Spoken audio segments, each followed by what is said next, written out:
ಕನ್ನಡಿಗರ ನೆಚ್ಚಿನ franchise royal Challengers Bengaluru ಮಾರಾಟವಾಗಲಿದೆ ಎಂಬ ಸುದ್ದಿ ಹರಿದಾಡಿತ್ತು. ಆದರೆ ಇದನ್ನ ಆರ್ಸಿಬಿ ಮಾಲೀಕತ್ವ ಹೊಂದಿರುವ ಯುನೈಟೆಡ್ ಸ್ಪಿರಿಟ್ಸ್ ನ ಮಾತೃ ಸಂಸ್ಥೆ ಡಿಯಾಜಿಯೋ ತಳ್ಳಿ ಹಾಕಿದೆ. ನಮ್ಮ ತಂಡ ಮಾರಾಟಕ್ಕಿಲ್ಲ, ಇವೆಲ್ಲ ಬರೀ ವದಂತಿಗಳಷ್ಟೇ ಎಂದು ಹೇಳಿದೆ.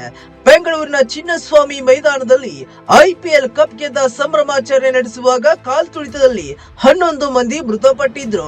ಇದರ ಬೆನ್ನಲ್ಲೇ ಆರ್ಸಿಬಿಯನ್ನ ಬ್ಯಾನ್ ಮಾಡಲಾಗುವುದು, ಮಾರಾಟ ಮಾಡಲು ಅದರ ಮಾಲೀಕ ಸಂಸ್ಥೆ ಯೋಚಿಸುತ್ತಿದೆ ಎನ್ನಲಾಗಿತ್ತು.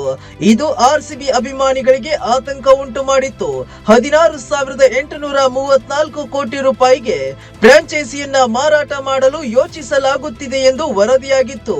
ಆದರೆ ಇವೆಲ್ಲ ಸುಳ್ಳು ಎಂದು ಡಿಯಾಜಿಯೋ ಸ್ಪಷ್ಟನೆ ನೀಡಿ ಈ ವದಂತಿಗೆ ತೆರೆ ಎಳೆದಿದೆ. ಇದರಿಂದ ಅಭಿಮಾನಿಗಳು ನಿರಾಳರಾಗಿದ್ದಾರೆ. 2008ರಲ್ಲಿ ಕಿಂಗ್ ಫಿಶರ್ ಏರ್ಲೈನ್ಸ್ ನ ಮಾಲೀಕರಾಗಿದ್ದ ವಿಜಯ್ ಮಲ್ಯ ಆರ್ಸಿಬಿ ಫ್ರಾಂಚೈಸಿಯನ್ನ ಸ್ಥಾಪಿಸಿದ್ರು. ಆದರೆ ಮಲ್ಯ ಸಾಲದ ಸುಳಿಯಲ್ಲಿ ಸಿಲುಕಿಕೊಂಡ ಬಳಿಕ ಫ್ರಾಂಚೈಸಿಯನ್ನ ಡಿಯಾಜಿಯೋಗೆ ಭಾರತದಲ್ಲಿನ ತನ್ನ ಅಂಗಸಂಸ್ಥೆಯಾದ ಯುನೈಟೆಡ್ ಸ್ಪಿರಿಟ್ಸ್ಗೆ ಮಾರಾಟ ಮಾಡಿದ್ದರು.